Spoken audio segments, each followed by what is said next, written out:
would be prudent to make yourself scarce in Wakanda for the time being, White Wolf. Fair enough. MCU introduced the White Wolf character in a really odd way, completely skipping over his original backstory from the comics.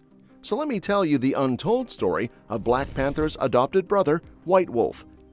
Hunter was born in the African nation of Mohanda, but tragedy struck when he and his parents were in a plane crash over Wakanda's borders.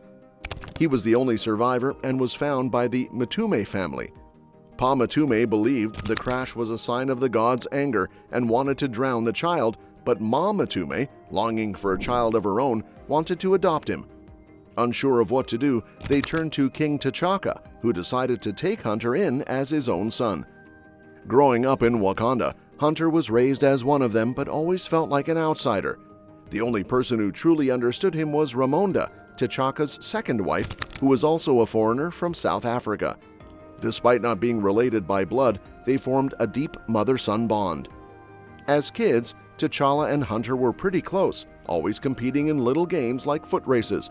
But during a family trip to South Africa to honor Ramonda's late mother, apartheid laws forced Hunter to separate from his brother and parents. That moment only made him feel even more like an outsider. Despite that, Hunter's white appearance actually proved useful to the Wakandan royal family. T'Chaka often sent him on missions overseas, where Europeans had easier access. What even T'Challa didn't realize, though, was just how deeply involved Hunter was with Wakanda's secret police, the Hattusarase. After Ramonda was kidnapped and taken back to South Africa by Anton Pretorius, and T'Chaka was later killed by Ulysses Klaue, Hunter found himself orphaned once again. With no one else to blame, his resentment toward T'Challa grew. After their father's death, T'Challa went on a journey across Africa, leaving their uncle Sion as regent. Sion gave Hunter more authority to keep the peace, but Hunter took things further. He aimed to strengthen Wakanda by destabilizing its neighboring countries. Using the Hattusarase, he fueled conflicts like the Oromo conflict, which displaced many, including T'Challa's close friend, Aurora Monroe. Believing T'Challa would be a weak ruler, Hunter even tried to stop him from competing in the tournament for the throne. But with Shuri's help, T'Challa overcame him, won the throne, and disbanded the Hattusarase for their ruthless ways. Rather than fight his brother, Hunter left Wakanda to hunt down Klaue, but he still ran the Hattusarase from exile. Despite their differences, the two later met in Mohanda for one last race, where Hunter shared his wish to see his birthplace become as advanced as Wakanda. When N'Jadaka, the future Killmonger, returned to Wakanda after years of being enslaved by Klaue and later studying at MIT, Hunter secretly approached him, curious if he'd be a good fit for the Hattusarase. Later, when the Hyena clan, led by Hunter's estranged half-brother Jakara, teamed up with Dr. Doom against Wakanda, T'Challa immediately suspected Hunter. But instead of betraying Wakanda, Hunter and the Hattusarase actually backed T'Challa, helping him fight off both the Hyena clan and N'Jadaka when he launched his first attack. Hunter eventually discovered that various U.S. government-linked organizations were trying to destabilize Wakanda. To get T'Challa's attention, he went as far as kidnapping his ex-fiancée, Monica Lynn. Over time, he also became something of an ally to Casper Cole, T'Challa's temporary replacement as Black Panther.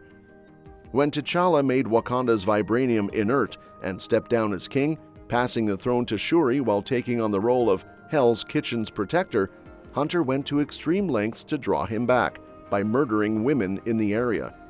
T'Challa and the NYPD set a trap, leading to a brutal showdown where Hunter intended to kill his brother and take the mantle of Black Panther for himself. But T'Challa won the fight and told Hunter that Wakanda had rejected him.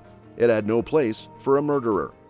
Despite this, Hunter and the Hattusarase later returned to help in the battle against the Kotati. Sticking to his old promise of advancing Mohanda, Hunter took a dark path. He teamed up with Mohandan terrorists to assassinate the progressive Prime Minister, Yanni Skoneland, also he could take control of the country himself. A big part of what makes any superhero stand out is their powers and gear. While White Wolf doesn't have superhuman abilities, he makes up for it with some serious high-tech gadgets, mostly centered around cold, stealth-based tech. White Wolf's gear includes the standard Hattusarase equipment, with his uniform made from vibranium microweave mesh. This special fabric absorbs impact, so bullets don't bounce off, they just drop harmlessly to the ground. He's also stab-proof, but here's the catch. If someone slashes along the grain of the fabric, they can still cut through it. Another key feature is his cloaking technology. White Wolf's suit comes with advanced tech that lets him change its appearance, mainly to turn invisible. But unlike other Hattusaraze, his suit has an extra trick. It can disguise itself as a regular business suit, making it perfect for blending in when needed. Then there are his energy-dampening boots. These have built-in energy regulators that use vibranium to absorb impact, letting White Wolf drop from several stories and land smoothly, like a cat.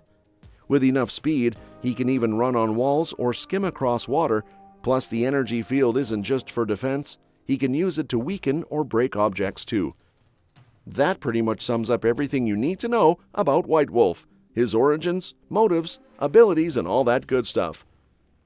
But now, let's talk about the MCU version, which takes a completely different approach.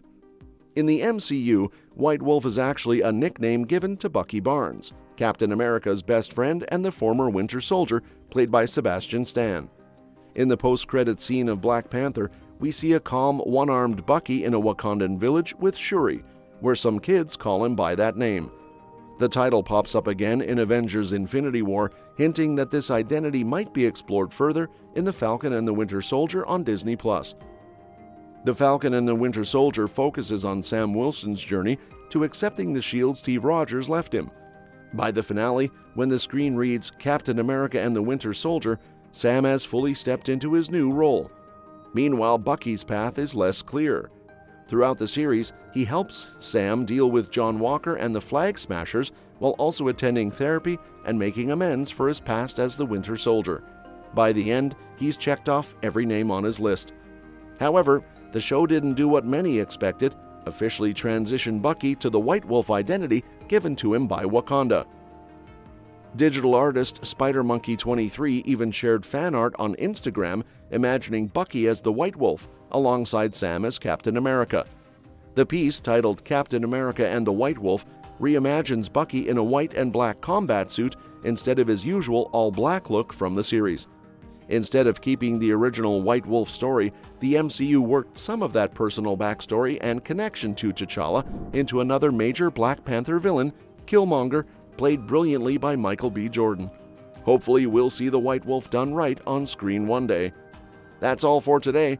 Let me know your thoughts in the comments. And don't forget to subscribe. We've got more updates coming on this and other exciting movies and shows. See you next time.